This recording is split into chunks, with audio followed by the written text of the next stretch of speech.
Assalamualaikum warahmatullahi wabarakatuh. Perkenalkan, nama saya Muhammad Rafi Hidayat. Saya dari Fakultas Teknik Arsitektur Universitas Empu Tantular Jakarta akan mempresentasikan sebuah museum, yaitu Museum Bahari.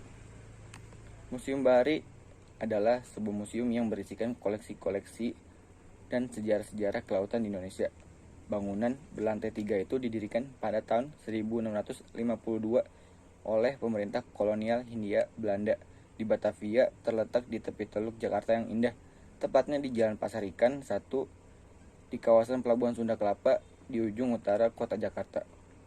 Gedung itu pada awalnya dibangun sebagai gedung penyimpanan rempah-rempah dan hasil bumi oleh Kongsi Dagang Belanda atau VOC dan dikelola secara bertahap oleh Gubernur VOC pertama, yaitu Jean Pieter Coen, sejak 1652 hingga 1759. Hal itu terbukti dari keberadaan timbangan di atap tiap ruang-ruang dagang VOC tersebut yang digunakan untuk menimbang rempah-rempah pada masa itu. Museum ini selain sebagai pusat informasi budaya kelautan, juga menjadi tempat wisata pendidikan bagi leluhur baru yang ingin mengetahui lebih banyak mengenai sejarah kebaharian bangsa tempo dulu.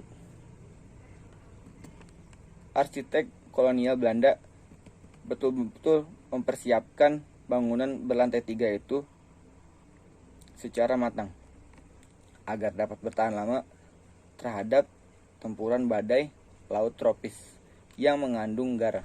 Tembok sekeliling gudang sangat-sangat tebal. Tiang-tiang penyangga langit-langitnya pun sangatlah kokoh. Menggunakan kayu ulin atau kayu besi berukuran besar hingga tak gampang keropos dari gangguan cuaca maupun rayap. Tiang-tiang penyangga itu berjajar pada tiap lantai ruangan yang luas dan juga lebar. Bayangkan, sejak gudang itu dibangun dari dulu hingga sekarang, tiang penyangganya masih sangat kokoh. Udara ruangan pun tetap terjaga. Dengan demikian, rempah-rempah yang tersimpan di situ bisa bertahan lama dan tak gampang membusuk. Rancangan teknis pengaturan sirkulasi udara menjadikan seluruh ruangan terasa sejuk, sehingga rempah-rempah itu tetap segar sebelum dikirim ke berbagai tempat yang jauh. Pengaturan sirkulasi udara itu merupakan upaya dengan menempatkan puluhan jendela berukuran besar pada tiap ruangan. Bahkan jendela-jendela lebar itu selalu terbuka siang maupun malam sepanjang masa. Pada akhirnya, kompleks bangunan gudang bekas milik VOC itu diserahkan kepada pemerintah Provinsi DKI Jakarta. Kompleks itu diresmikan sebagai Museum Bahari pada 7 Juli tahun 1977. Museum Bahari bertugas melestarikan, memelihara, merawat, dan menyajikan koleksi-koleksi yang berhubungan dengan kehidupan kebaharian dan kenelayanan bangsa Indonesia. Jumlah koleksinya sekitar 1835 buah, terdiri dari koleksi benda-benda sejarah kelautan, terutama kapal dan perahu-perahu.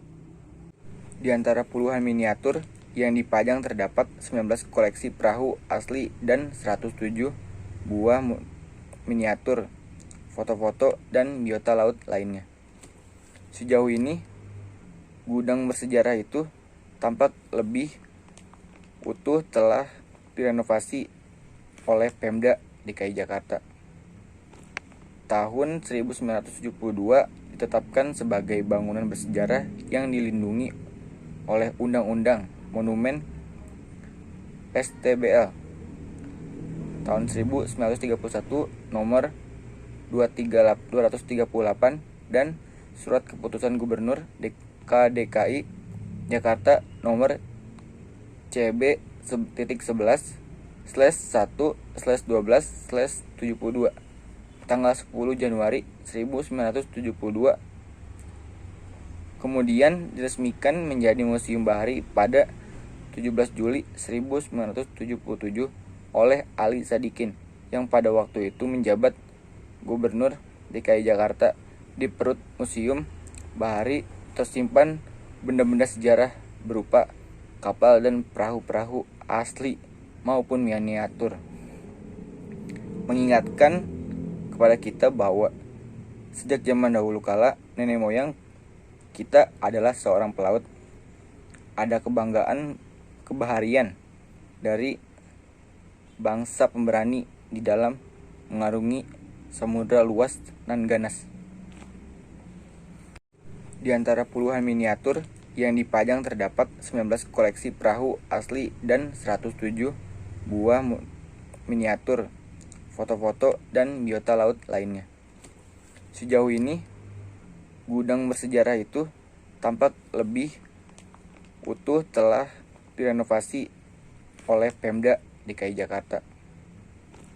Tahun 1972 ditetapkan sebagai bangunan bersejarah yang dilindungi oleh Undang-Undang Monumen STBL tahun 1931 nomor 238 dan Surat Keputusan Gubernur DKI Jakarta nomor CB.11/1/12/72 tanggal 10 Januari 1972. Kemudian diresmikan menjadi Museum Bahari pada 17 Juli 1977 oleh Ali Sadikin yang pada waktu itu menjabat Gubernur DKI Jakarta. Di perut Museum Bahari tersimpan benda-benda sejarah berupa kapal dan perahu-perahu asli maupun miniatur, mengingatkan kepada kita bahwa sejak zaman dahulu kala nenek moyang kita adalah seorang pelaut. Ada kebanggaan kebaharian dari bangsa pemberani di dalam mengarungi samudra luas nan ganas. Koleksi Museum Bahari secara tematik, tata pamer koleksi dan informasi terbagi ke dalam sejumlah bagian ruang, yaitu yang pertama, ruang masyarakat nelayan Indonesia. Koleksi yang dipamerkan antara lain miniatur kapal dan peralatan kenelayanan. Yang kedua, koleksi teknologi menangkap ikan, yaitu koleksi yang dipamerkan berupa alat pancing, bubu, dan jaring. Yang ketiga, ruang teknologi pembuatan kapal tradisional, yaitu koleksi yang dipamerkan berupa teknologi dan sentra pembuatan kapal. Yang keempat, ruang biota laut. Koleksi yang dipamerkan aneka jenis ikan, kerang, tumbuhan laut, dan dugong. Yang kelima, ruang pelabuhan Jakarta pada tahun 1800 hingga tahun 2000-an, yaitu pusat perdagangan dunia. Koleksi yang dipamerkan antara lain artefak-artefak yang berhubungan dengan kesejarahan pelabuhan di Jakarta pada rentang tahun tersebut, termasuk meriam, keramik, dan benteng. Yang keenam, ruang navigasi. Koleksi yang dipamerkan antara lain kompas, teleskop, dan sejumlah alat bantu navigasi lainnya. Yang ketujuh, pelayaran kapal uap Indonesia hingga Eropa. Koleksi yang dipamerkan antara lain foto-foto dokumentasi mengenai pelayaran kapal uap pertama dari Eropa ke Asia. Yang ke-9, ruang navigator dunia. Koleksi yang dipamerkan antara lain patung-patung navigator Indonesia maupun dunia yang pernah singgah di Indonesia. Selanjutnya, ruang penyimpanan rempah-rempah. Koleksi yang dipamerkan beberapa sisa rempah-rempah peninggalan VOC. Yang terakhir, ruang pedagang dunia pernah singgah di Indonesia. Bukankah yaitu membuat kami bangga atau kagum.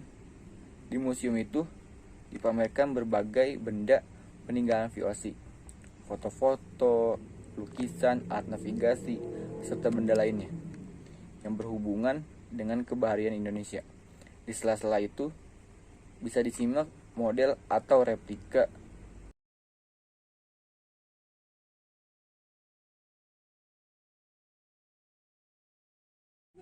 Sekian video kali ini. Kurang lebihnya mohon maaf. Wassalamualaikum warahmatullahi wabarakatuh.